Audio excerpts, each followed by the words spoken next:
વિદ્યાર્થી મિત્રો, આપણે એક્ટિવ પેસિવ જોઈ રહ્યા છીએ.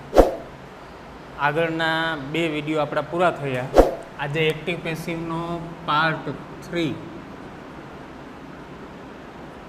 આ પાર્ટ 3ની અંદર આપણે WH ઇન્ટ્રોગેટિવ સેન્ટેન્સ જોવાના છે.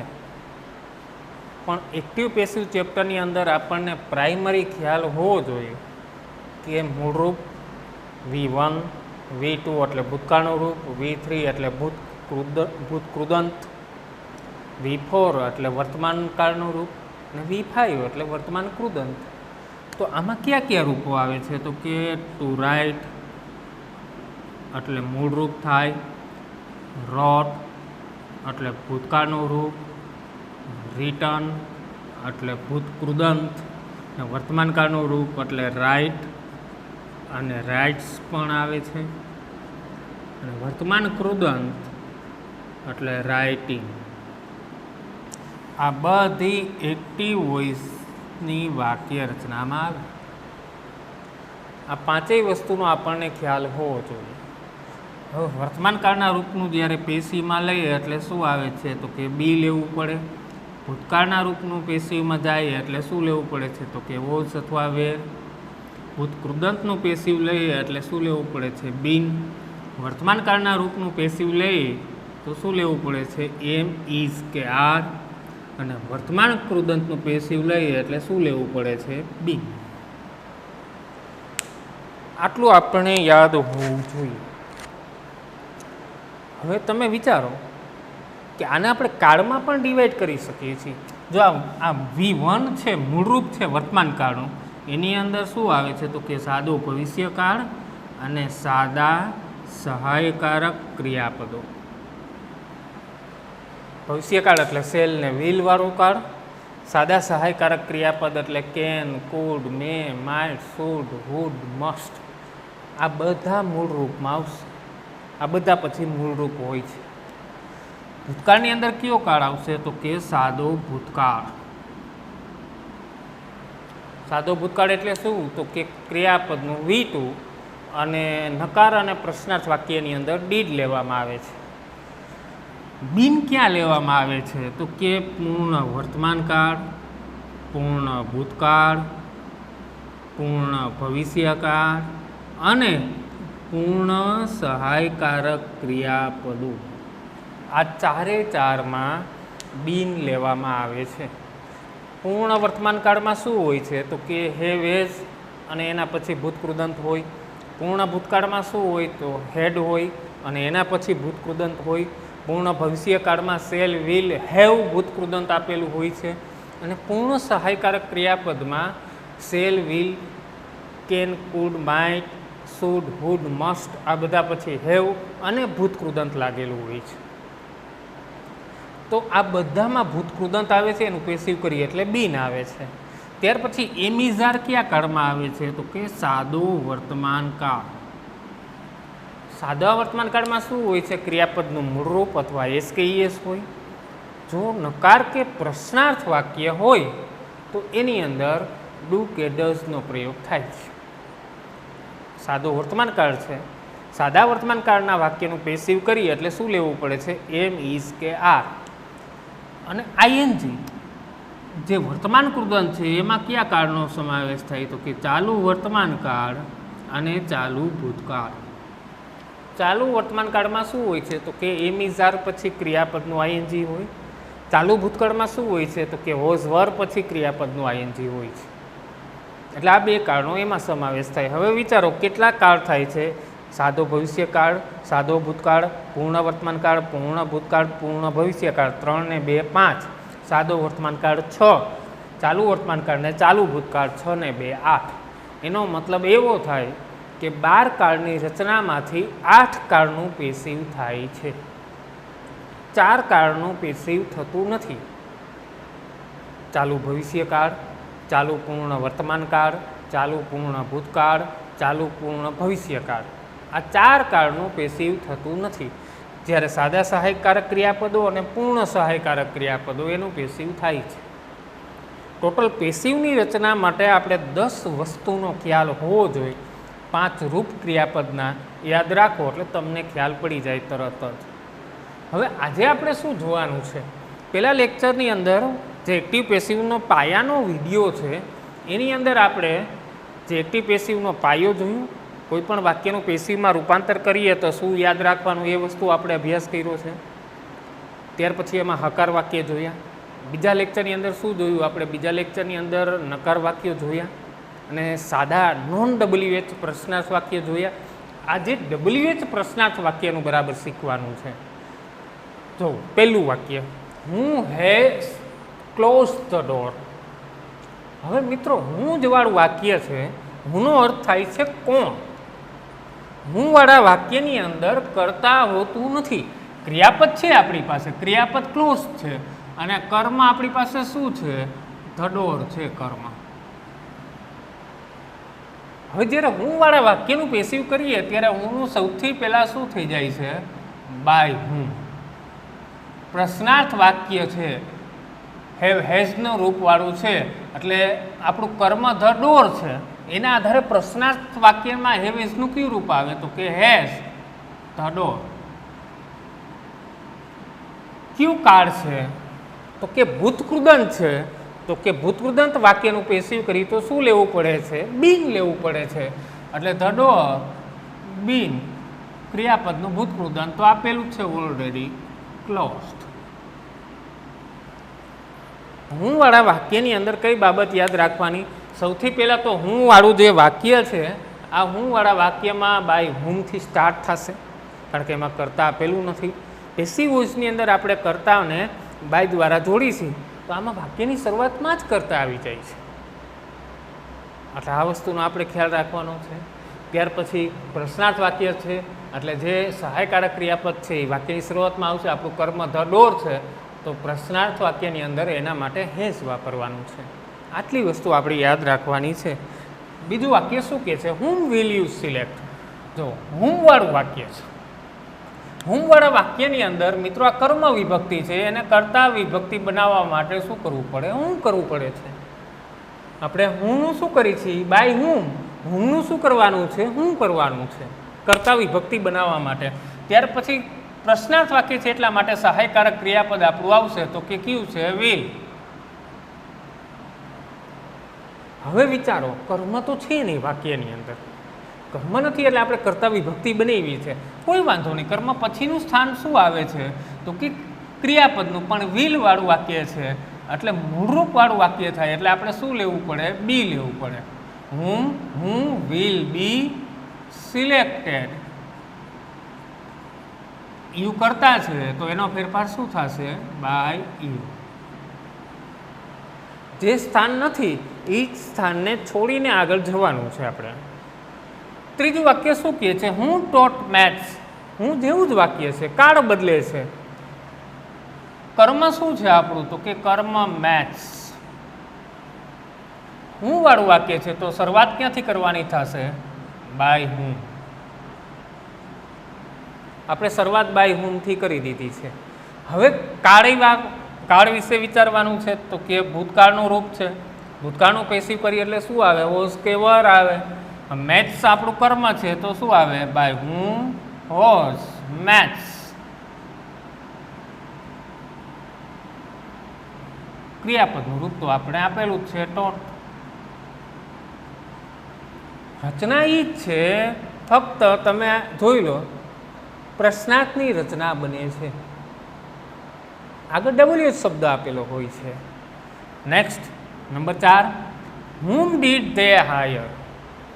હવે મિત્રો આની અંદર કર્તા છે તે અને ક્રિયાપદ છે પણ કર્મ નથી તો હુમનું હુમ જ રહે છે કારણ કે કર્તા વિભક્તિ છે, ભૂતકાળ છે તો વોઝ વર લેવું પડે. કર્મ નથી તો ત્રીજો પુરુષ એકવચનનું રૂપ વોઝ મૂકી દેવાનું છે. હુમ વોઝ, આગળ વધતા જાઓ, કર્મનું સ્થાન નથી એના પછી કોણ આવે, ક્રિયાપદ આવે. હુમ વોઝ હાયર્ડ બાય ધેમ. જે સ્થાન આપેલું ના હોય એ સ્થાન મુજબ આપણે લખી નાખવાનું છે. આપણે ફક્ત યાદ એટલું જ રાખવાનું છે સ્થાન ક્યાં છે અને ક્યાં નથી. Which boy handles this event. આગળ બધા પ્રકારો આવે છે. જો હું વાળા આવ્યા, હવે વિચ વાળું વાક્ય આવે છે. તો વિચ વાળા વાક્યમાં સૌથી પહેલાં આપણે કર્મ જોઈ લઈએ. કર્મ શું છે? ધીસ ઇવેન્ટ કર્મ છે. હવે કાળ જોઈ લો. કાળ શું છે? વર્તમાન કાળ છે. તો વર્તમાન કાળનું આપણે પેસિવ કરીએ ત્યારે આપણે શું લઈએ છીએ? એમ ઇઝ કે આર લઈએ છીએ. તો સૌથી પહેલાં આ મૂકી દો આખું રૂપ. વિચ બોયનું વિચ બોય જ રહીએ છે. હવે કાળ મુજબ આપણે એમ ઇઝ આર લેવું પડશે. કર્મ આપણું ધીસ ઇવેન્ટ છે તો કયું રૂપ આવે? ઇઝ આવશે. This event. હેન્ડલનું ક્રિયાપદનું V3 મૂકવાનું થશે. હેન્ડલ્ડ. કારણ કે દરેક પેસિવ વાક્યમાં ક્રિયાપદનું ભૂતકૃદંત આવે છે. આ તો આપણે ખ્યાલ હોવો જ જોઈએ. જો બધી રચના તમે જોતા જાઓ, વિચની સાથે જે ભાગ આપેલો છે એમની જોડે જ રહીએ છે. પછી વર્તમાન કાળ હતો તો વર્તમાન કાળના રૂપનું પેસિવ કરીએ એટલે શું લેવું પડે છે? એમ ઇઝ આર. નિયમ તો એ જ લાગે છે. રચના ફેરફાર થાય છે, બાકી નિયમ તો એ જ છે સેમ. આગળ જોઈએ which course should we choose. તો સૌથી પહેલાં કર્મ આપણું શું કહે છે? કર્મ છે જ નહીં વાક્યની અંદર.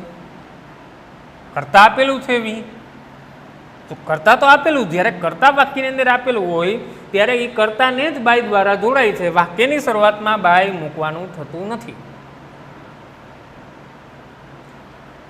સોરી મિત્રો, આગળનું વાક્ય જુઓ. આગળના વાક્યમાં કરતા નથી એટલા માટે આપણે બાય વિચથી શરૂઆત કરવી પડે. આગળના વાક્યમાં ચેન્જીસ કરી લેજો મિત્રો. જો કરતા નથી વાક્યની અંદર, બોય કરતા નથી. કર્તાનું સ્થાન પ્રશ્નાર્થ વાક્યમાં સહાયકારક ક્રિયાપદ પછી હોય. જો અહીંયા ક્રિયાપદ તમે જોઈ લો, સહાયકારક ક્રિયાપદ વિલ છે, પછી કરતા છે. આમાં કરતા જ નથી એટલા માટે આગળ બાય મૂકવાનું છે. બાય મિસ્ટેકથી હું ભૂલી ગયો હતો. રિફર કરજો આ વાક્યને. Which course should we choose. હવે આ વાક્યની અંદર કરતા ઓલરેડી છે, વી છે, કર્મ નથી. કર્મ ન હોય તો આપણે કંઈ વાંધો નહીં. શું કરવાનું? પહેલાં મૂકી દો આખો ભાગ. વિચ કોર્સ શુડનું શુડ મૂકી દઈએ. કાળ આપણો મૂળરૂપવાળો થશે એટલે બી લેવું પડશે. કર્મ નથી, શુડ તો આપેલું છે. કર્મ પછી કેનું સ્થાન આવે છે? ક્રિયાપદનું આવે. પણ એની પહેલાં આપણે શું લેવું પડે? બી. ચૂઝનું V3 chosen બાય અસ.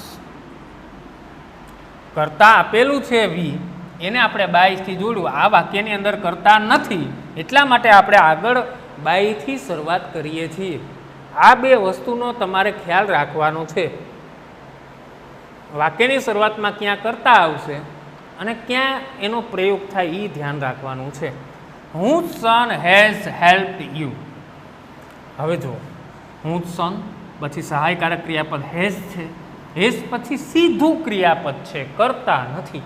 તો આપણે શરૂઆતમાં જ મૂકી દેવું પડે. શું મૂકી દેવું પડે? By whose son.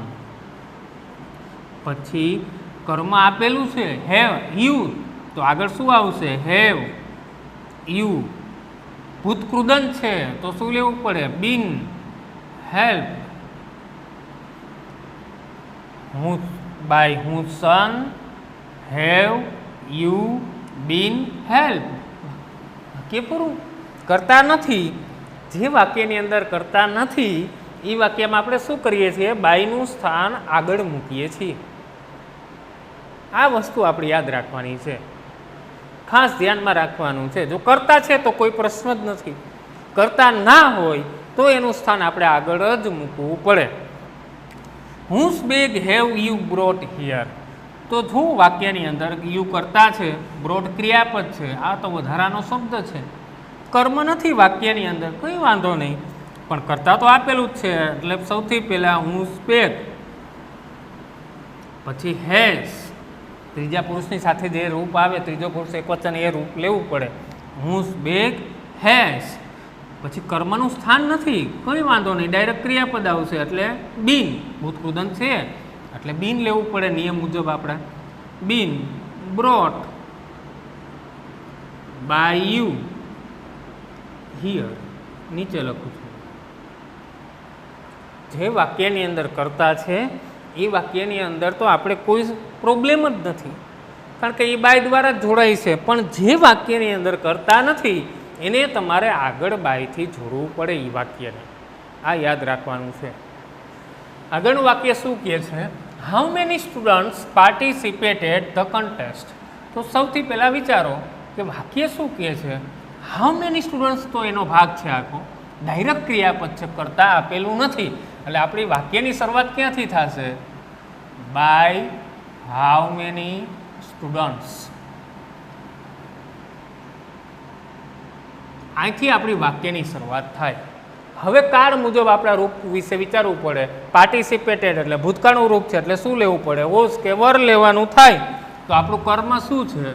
The contest આપણું કર્મ છે, એટલે શું લેવાનું થશે? Was the contest participated.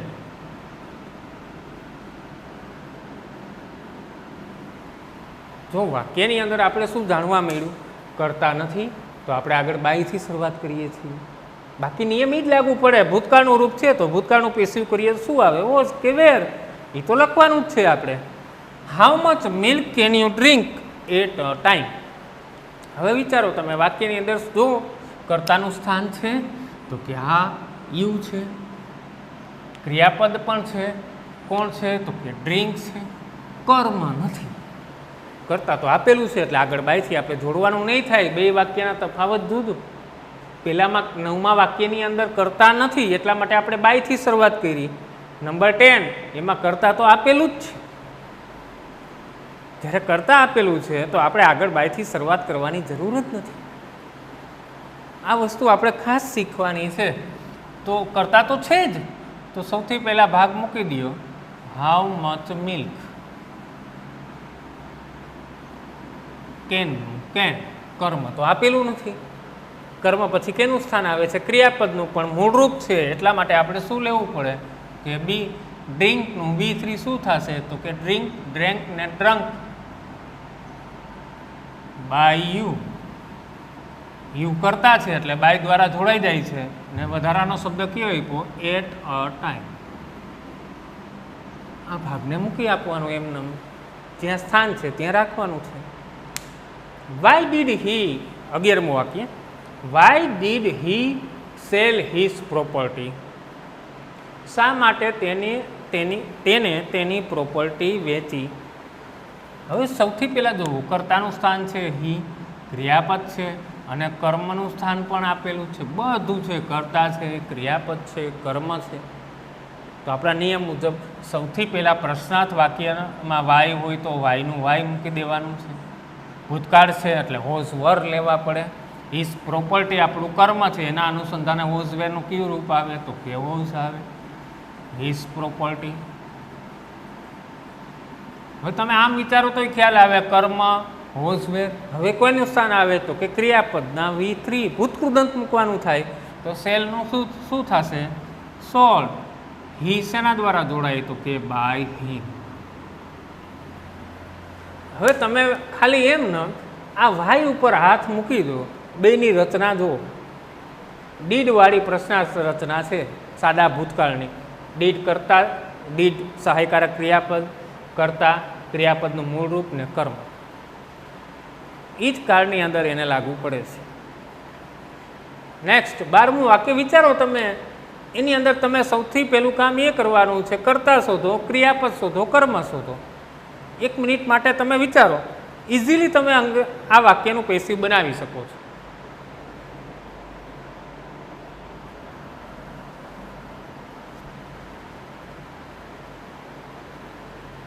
તમે વિચારી લીધું હશે.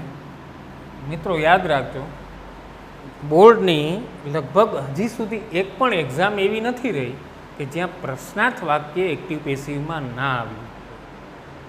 એક તો પ્રશ્નાર્થ વાક્ય હશે જ. આપણે એક્ટિવ પેસિવ 2 માર્ક માટે પૂછાય છે, એના માટે આપણે ફાઇટ કરીએ છીએ. જો હાઉવાળું વાક્ય છે, કરતા આપણી પાસે છે યુ, ક્રિયાપદ પણ છે સોલ. તો કર્મ આપણું શું થશે? સચ ડિસ્પ્યુટ્સ આપણું કર્મ થશે. તો વાક્યની શરૂઆત આપણે ક્યાંથી થશે? હાઉ સચ ડિસ્પ્યુટ્સ, પ્રશ્નાર્થ વાક્ય છે એટલે સહાયકારક ક્રિયાપદનું સ્થાન આવે. હાઉ કેન સચ ડિસ્પ્યુટ્સ હવે ક્રિયાપદની પહેલાં મૂળરૂપવાળું વાક્ય છે તો આપણે શું લેવું પડે છે? બી. સોલ્વ. ઈને શેના દ્વારા જોડશો? તો કે બાય યુ. તમે બધા વાક્યની અંદર વિચારો તો હું વાળું વાક્ય છે શેના દ્વારા આવે છે? બાય હુમમાં આવે છે. હું વાળું વાક્ય શેમાં આવ્યું? હુંમાં આવે છે. બધા પ્રકારના પ્રશ્નાર્થ વાક્યનો સમાવેશ થાય છે આ 13 વાક્યની અંદર. તમારી જોડે બુક તો હોય જ ગ્રામરની, એટલે ગ્રામરની બુકની અંદર પ્રશ્નાર્થ વાક્ય આપેલા હોય. એક એક વાક્યનું પ્રેક્ટિસ કરતા જાઓ. હું વાળું વાક્ય સમજી અને જેટલા બુકની અંદર હું વાળા વાક્ય આપેલા હોય એ બધા વાક્યનું તમારે પેસિવ કરવાનું છે. તમે સાથે સાથે જો વાક્ય લખતા જાઓ તો તમને વધારે આઈડિયા આવે. આગળ હું વાળું વાક્ય ફરી પાછું, તો અહીંયા હુમનું હુમ છે, અહીંયા હુમનું હું છે. વિચારો બેયમાં કેટલો તફાવત છે. વિચ વાળું વાક્ય છે, હુંસ વાળું વાક્ય છે. બેયના તફાવત જોવાના છે ખાસ. આ જ સમજવાનું છે વાક્યની અંદર. પ્રશ્નાર્થ વાક્ય સમજવું હોય તો તમારે એ સમજવું જ પડે. આગળ વીચવાળા વાક્ય છે. વીચવાળા વાક્યમાં જે એમનો ભાગ છે એમની સાથે આવે છે. પછી જે નિયમ લાગુ પડે છે, 5 ક્રિયાપદમાંથી કયા ક્રિયાપદનો પ્રકાર આપેલો છે. હુંસ વાળું વાક્ય છે. હાઉ મેની હાઉ મચ વાળા વાક્ય આવી ગયા છે. અને લાસ્ટ 13મું વાક્ય શું કહે છે? When does he upload a video. હવે સમજો કે કર્તાનું રૂપ કયું છે? તો કે હી. ક્રિયાપદ શું છે? અપલોડ. ક્રિયાપદનું કેવું રૂપ છે? તો કે વર્તમાન કાળનું રૂપ છે. કારણ આપણે એમનો ખ્યાલ આવી જાય. ડુ ડઝ હોય તો એ કયા કાળનું રૂપ હોય? વર્તમાન કાળનું જ રૂપ હોય છે. તો આપણું કર્મ શું બને છે? અ વિડીયો. કર્તા ભી આપેલું છે, ક્રિયાપદ ભી આપેલું છે, કર્મ ભી આપેલું છે. તમે જાતે બનાવી શકો આ વાક્યની અંદર. તો સૌથી પહેલાં શું કરવાનું છે? વેનનું સ્થાન મૂકી આપો. વર્તમાન કાળનું રૂપ છે તો પેશીમાં શું આવે છે? એમ ઇઝ કે આર આવે છે. તો વેન કર્મ શું છે? અ વિડીયો, તો એના માટે શું આવે? Is a video. વર્તમાન કાળનું રૂપ છે એટલે એમ ઇઝ કે આર. કર્મ આપણું આપેલું છે અ વિડીયો. ત્યાર પછી ક્રિયાપદ શું છે? અપલોડ, તો એનું ભૂતકૃદાંત અપલોડેડ. હીનો ફેરફાર શું થશે? બાય હી.